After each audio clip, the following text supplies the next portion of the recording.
중용의 도를 잃지 않기 위한 공부자의 노력과 마음가짐에 대해 질문드립니다. 우리 도원대학당은 홍익 이념을 실천하는 마음공부단체입니다. 공부하다 보면 자신도 모르게 중용의 도를 잃고 한쪽으로 치우치는 경향이 나타나기도 합니다. 무슨 일이든 중용의 도를 지키며 분별력을 가지고 공부하는 것이 중요하다고 생각되는데요.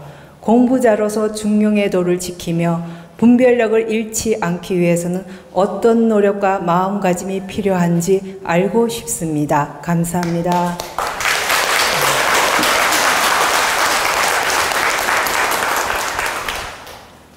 공자님께서도 70이 돼서야 종심소욕 분류구라는 말씀을 하셨습니다. 그리고 공자님께서 평생 동안 참 이렇게 공부하시고 제자들을 가리키고 수행자로서 사시면서 득도를 하셨는데도 불구하고 뭐라고 말씀하셨냐면 50에 지천명이라는 말씀을 하셨고 60에 이순이라는 말씀을 하셨고 70에 종심소욕 분류구라는 말씀을 하셨습니다. 제가 그 전 단계는 생략하는 거예요. 뭐 40의 불혹이다 이런 얘기는 지금 다 생략을 하는 겁니다. 그러면 50의 지천명이라는 말은 50이 돼서야 하늘이 나에게 어떤 사명을 주었는지 알았다 이 말이에요. 그리고 60이 돼서야 이순이다. 귀로 듣는 것이 어긋남이 없이 들린다는 거예요. 순리적으로 감정이 안 나고 순리적으로 들린다. 누가 욕을 하든 기쁜 소리를 하든 칭찬을 하든 그게 감정의 동요가 없이 순리적으로 들린다. 여러분 귀로 들으면서 감정 나는 거예요. 그리고 눈으로 보면서 감정 생기는 것이고 자 여러분이 이목구비라고 하죠. 1차적으로 귀가 제일 먼저 나오잖아요. 바로 귀로 들으면서 우리는 생각이 일어나요. 그리고 눈으로 보면서 또 한 생각이 일어나. 이목구비. 그리고 이 말을 하면서 또 생각이 일어나고 또 이 숨 쉬면서 숨 쉬는 거 알죠? 냄새 맡는 거. 이걸로 또 한 생각이 일어나.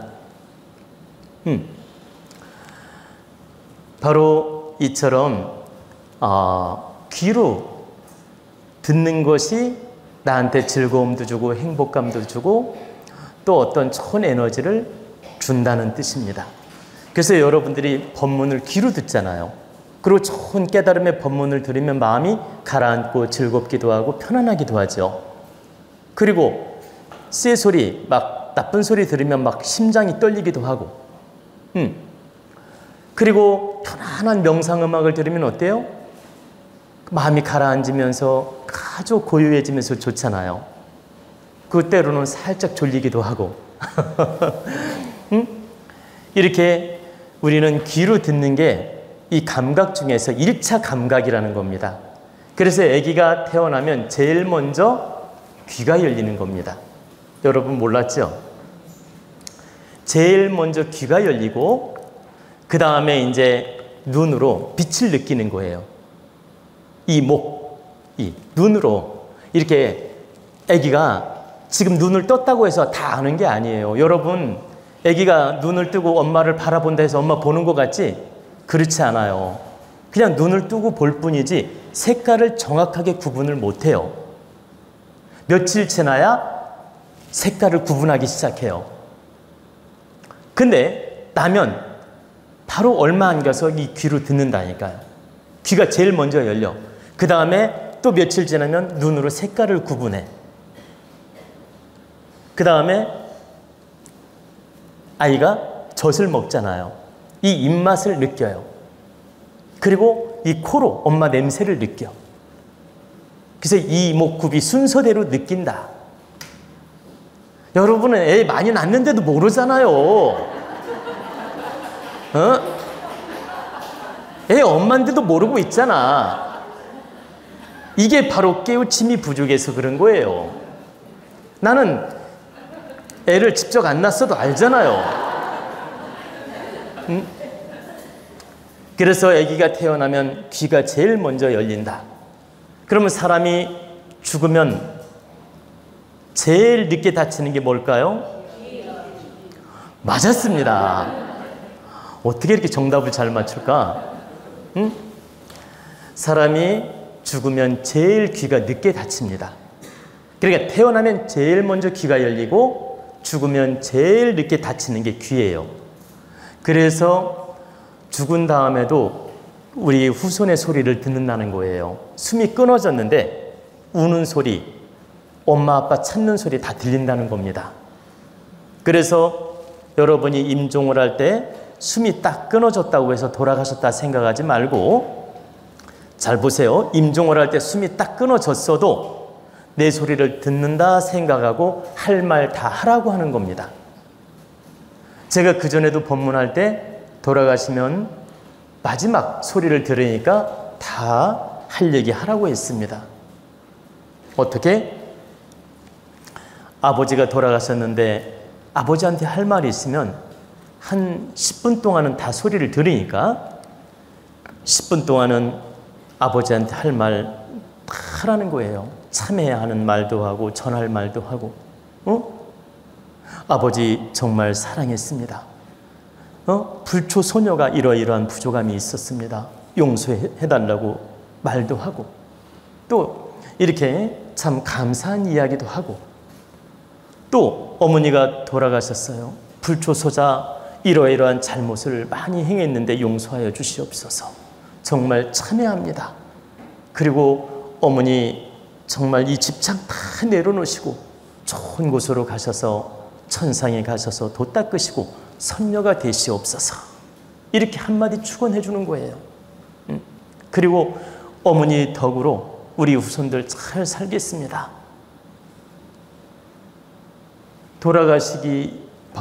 돌아가셨다 하더라도 10분에서 30분 정도 귀가 열려 있어요. 그러니까 빨리 다치면 10분 정도 만에 다치고 늦으면 30분까지 안 다쳐요. 그게 사람에 따라 좀 차이가 있는 겁니다. 그러면 딱 돌아가셨어도 10분에서 30분 정도 귀가 열려 있기 때문에 그 시간 동안 할 말을 하라는 겁니다. 그러면 실제 육으로 듣는 소리처럼 들린다라는 거예요. 귀신이 듣는 소리가 아니고 우리 육신으로 듣는 소리로 들린다. 이 육신으로 듣는 소리로 들리기 때문에 바르게 이야기하라는 겁니다. 바르게 축원도 하고. 그리고 이제 30분 정도가 지나면 다 다쳐요. 그리고 이제 바로 귀신, 바로 신, 바로 이 신의 느낌으로 듣는 거예요. 신의 느낌으로 보는 거고. 그래서 여러분들이 이런 이치를 알고 이 질문이 지금 그 중용의 도를 질문했죠. 중용지도를 설명하다가 갑자기 여기까지 왔는데, 이제 왜 여기까지 왔는지 제가 이제 말씀을 해드릴게요. 그래서 우리가 나서 귀가 제일 먼저 열리고 죽으면 귀가 제일 늦게 닫힌다. 마무리 잘하라는 뜻이에요. 그리고 이 공자님께서 그 이순이라는 설명하다가 지금 이 얘기가 나왔는데 60이 돼서야 귀로 들리는 소리가 다 순리적으로 들리고 어긋남이 없이 감정남이 없이, 그러니까 감정의 동요가 없이 순리적으로 다 소리가 들렸다는 거예요. 그리고 70이 돼서야 종심소욕 불유구, 내가 하고 싶은 대로 하더라도 법도에 어긋나지 않았다. 이게 바로 중용의 도예요. 이렇게 중용의 도가 어렵다는 것입니다. 그런데 여러분들이 중용의 도를 다 지키면서 쉽게 행할 수 있겠습니까? 저 또한 알면서도 그 중용의 법을 실천하기가 너무 어려운 걸 느낍니다. 저는 깨우침을 얻고 깨달음을 얻고 법을 알면서도 이 중용의 법을 행하기가 너무 어려울 때가 많더라는 거예요. 앞불사 내가 알아차릴 때가 많다는 뜻입니다. 그렇기 때문에 이 중용의 법을 다 지키기는 어렵다. 단 중용의 법을 지켜나가는 법은 제가 오늘 가르쳐 드리겠습니다. 첫째는 여러분들이 지혜 공부, 마음 공부를 해야 중용지도를 지켜나가는 힘이 됩니다. 마음 공부를 하고 이 도원 공부를 해야. 그리고 두 번째는 이타심을 가져야 중용을 지킬 수 있어요. 나만 생각하면 중용의 도를 못 지킵니다. 왜? 내 입장만 생각하니까. 항상 편중된 생각을 하게 돼 있어. 우리 인간은 욕심의 잣대로 전부 자기중심적으로 생각해요. 여기 계신 우리 도원가족이나 국민 여러분, 한번 냉철하게 돌아보세요. 부모 자식 간에도 전부 자기중심적으로 생각해. 부모 자식 간에도 전부 이기심으로 자기중심적으로 생각하고 분별을 한다. 그렇기 때문에 중용의 도를 지키기가 어려운 거예요. 그런데 어떤 마음을 가지면 가능하냐? 바로 이타심이에요. 상대를 이롭게 하는 마음, 배려하는 마음, 역지사지의 마음, 상대 입장을 헤아리는 마음, 이 마음을 가질 때 중용의 법을 지키기가 쉬워진다. 왜 그러냐? 내 감정에 안 빠지게 되거든. 상대 입장을 헤아릴 줄 알고 이타심을 갖게 되면. 그래서 반드시 이타심이 있어야 중용의 법을 지켜나가는 데 도움이 된다. 세 번째는 여러분이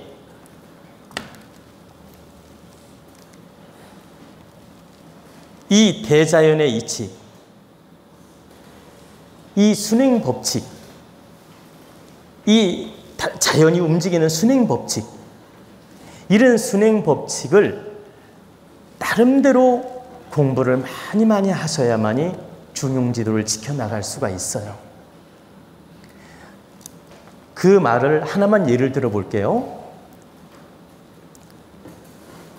어떤 사람에게 내가 싸움질을 해서 부당하게 지금 1억을 얻었어요. 그러면 이치를 모르는 사람은 너무 기쁜 거야. 근데 이 자연의 이치를 아는 사람은 부당하게 1억 얻은 게 하나도 안 기뻐. 왜? 얼마 안 가서 이 1억은 2억으로 피해를 보면서 나갈 걸 알고 있기 때문에. 자, 친구랑 도박을 했어요. 그냥 가령 도박을 했는데 내가 보세요. 한마디로 사기 도박을 친 거야. 이거 아주 쉽게 예를 드는 겁니다. 약간 트릭을 써가지고 1억을 땄어요. 약간 속임수라든가 약간 트릭을 써서 1억을 땄어. 뭐 친구가 아닌 아는 사람하고 노름을 했다 하자고요. 그래가지고 1억을 땄단 말이에요. 그 집에 와서는 야 1억 땄다고 기분 좋아해. 이건 무식하고 미련한 사람이라는 거예요. 근데 자연의 이치를 아는 사람은 이런 짓도 안 하지만 이렇게 딴 걸 기뻐하지도 않는다. 또 다른 사람 마음을 아프게 해가지고 내가 이익을 봤어. 기뻐하지 않는다라는 거예요. 이 이익 본 게 나한테 득되지 않음을 알기 때문에. 제가 좀 전에 그 도박 얘기는 일부러 쉽게 이해시키려고 예를 들은 겁니다. 그리고 여러분들이 보세요. 살면서 내 이익을 챙기려고 노력을 하는데 상대한테 피해가 없으면서 이익이 되는 경우도 있고 상대한테 피해가 있으면서 이익이 되는 경우가 있다고. 근데 자연의 이치를 아는 사람은 상대한테 피해가 되면서 내 이익 보는 걸 원하지 않는다. 제가 저 시장에 물건을 사러 가면 보세요. 과일도 살 때가 있고 물건을 살 때가 있죠. 그러면 저는 그 사장님 관상을 딱 봐요. 그리고 이 사람이 지금 여기에 얼마의 이익을 붙였는지 딱 느낌으로 한번 생각해 봐요. 그럼 이게 부당하게 이익을 챙긴다는 느낌이 들면 살짝 깎기도 합니다. 그런데 내가 많이 깎아서 이 사람이 억지로 물건을 파는 정도가 되면 이건 나한테 득되는 게 아니야. 그래서 이 사람한테 마음이 아프거나 너무 이익이 없이 피해의식을 가지고 물건을 팔게 하면 이건 좋은 일이 아니기 때문에 그럴 때는 절대 깎지 않는다라는 거예요. 내가 그 물건을 안 사면 안 샀지 깎지 않는다. 어느 날 하루는 과일을 사러 갔는데 한 박스를 샀는데 이분이 보세요. 예를 들어서 53,000원이라고 하자고요. 근데 5만 원에 주면 되는데 53,000원을 달라 하길래 제가 뭐라고 했냐면 그냥 5만 원에 주시면 좋을 것 같습니다 하니까 안 남아요 이러는 거야. 3,000원 못 깎아주겠대. 안 남는데. 그래서 제가 뭐라고 했냐면 달라고도 안 하고 사장님 남지 않으면 안 파셔도 됩니다. 제가 남지 않으면 안 사겠습니다 그랬어요. 그러니까 이분이 얼른 사가라는 거예요. 그래서 제가 그랬죠. 다시 한번 물었어요. 사장님 이거 남지 않으면 팔지 말라고. 나는 남지 않게끔 물건 사고 싶지 않다. 그러니까 이분이 말을 바꾸는 거야. 아니에요 좀 남아요 이러는 거야. 그래가지고 이 5만 원에 주더란 말이에요 물건을.